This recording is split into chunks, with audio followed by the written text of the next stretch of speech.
Hello, I'm Benny Westside, and today we're going to take a look at Incursion 2 raids. This is the current highest content in terms of raids. On my video earlier this week regarding Dormammu, I got some passionate comments regarding how I haven't built Bifrost, and I wanted to just demonstrate how to skip Bifrost. This is my team. I'm running Eternals, Deathpool, Dormammu, and Vol. As you saw, it was a pretty big team, over 2 million, but I got to skip a whole random single-use team, so for me, it's worth it. As you saw, big time targeted Icarus first. This is about the worst this node can start off. Having that offense up on Icarus is really nice, but it's not a loose condition.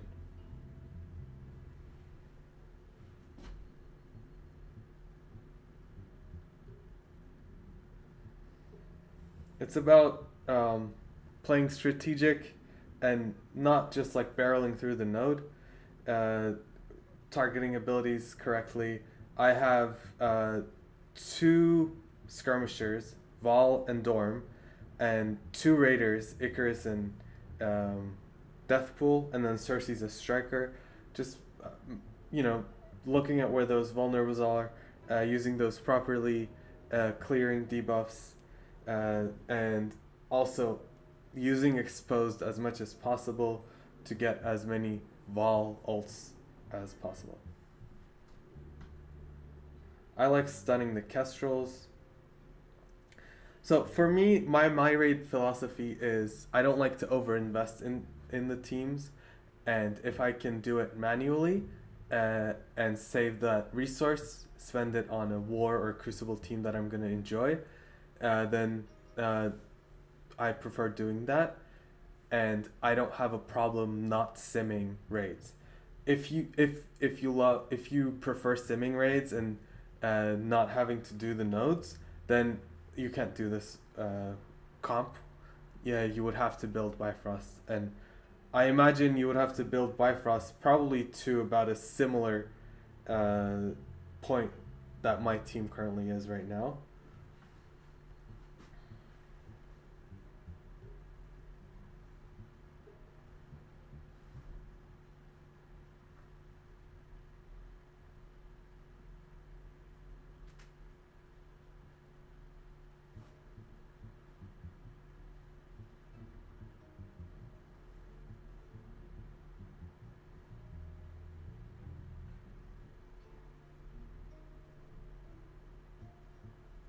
Black Bolt here can cause issues because he has that permakill, but most of the time, 99% of the time, it's fine. And if I need to heal somebody after the node, then that's okay.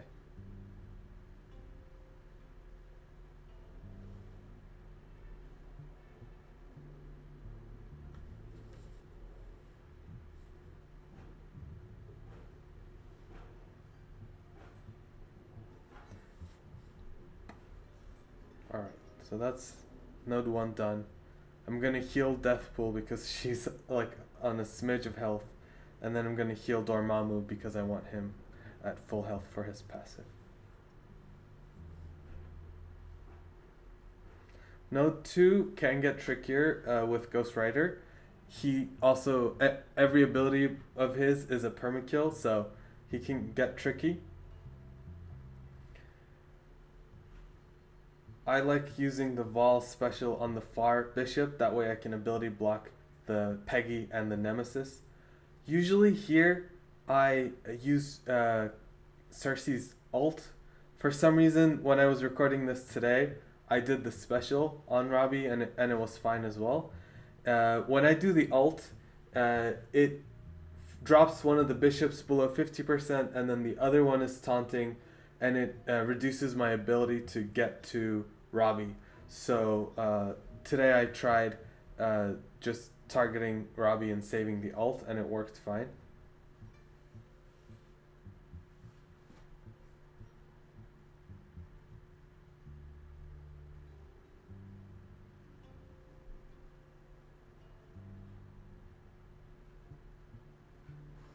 The way Robbie's stun works is when he comes out of stun, if he has 5 charges, he'll still spray. So I wanted to target him and kill him before he came out of stun.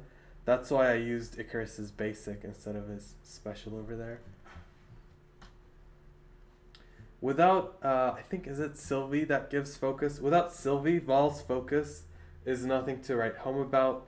They have trouble landing the exposed, and I don't have any diamonds on them. So I took Val to Skirmisher. That way I know that those exposed and ability blocks are going to land, and that's been fine for me. Of course, I would prefer the Raider, but that's okay.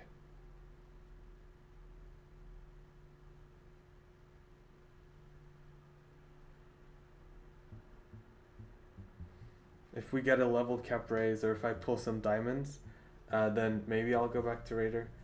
For now, it's been working. And Dormammu likewise, I like making sure that stun lands, and even in Crucible and War, I've just been using Dorm as a skirmisher, and it's been fine.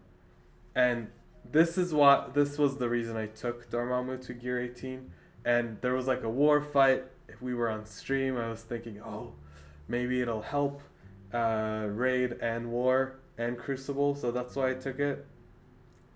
And that was what I was talking about in my other video.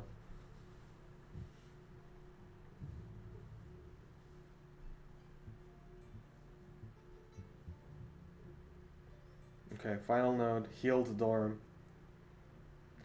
Here I like to do the AoEs, get Val's ult, decharge Nova, that way I can control him. Now he's lost his charge. I can't get to Nova right now because of the securities, but I'm just rewinding and doing all the AoEs I can. Cooldown management is really valuable. That's why there's no way I could sim this.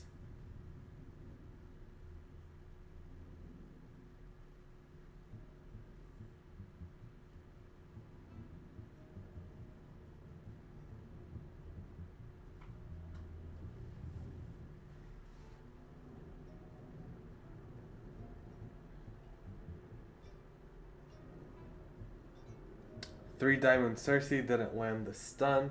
It's unfortunate, but I have the death pool ult, which means the Cersei won't be able to rewind ever without Icarus. Just want to get Nova out before he can use his special or ult. Lost Storm, that's fine. You're gonna see, we'll be losing a couple more characters, but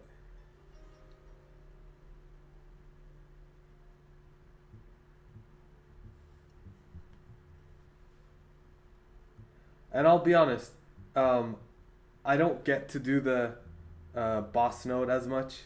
My allies usually get to it before I do, but when I do, it usually goes like this. Every now and then, I can't full clear it, and then somebody finishes it up after me. But most of the time, it's been fine.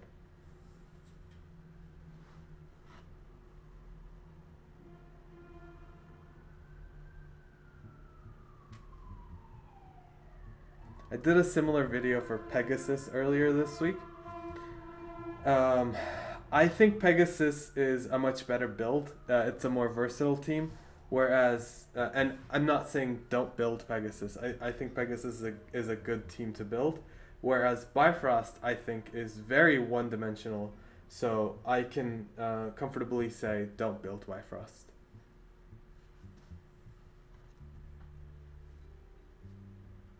I don't personally see the value. But if you're somebody that just wants to sim, then go ahead. Or if you just want to build them, or you like Asgard, there's many reasons why one might build a team, but I don't think you need them for raids.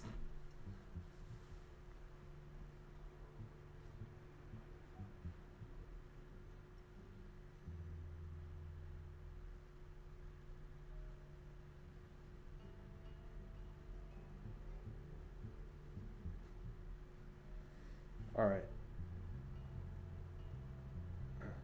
Let's see the end. There it is.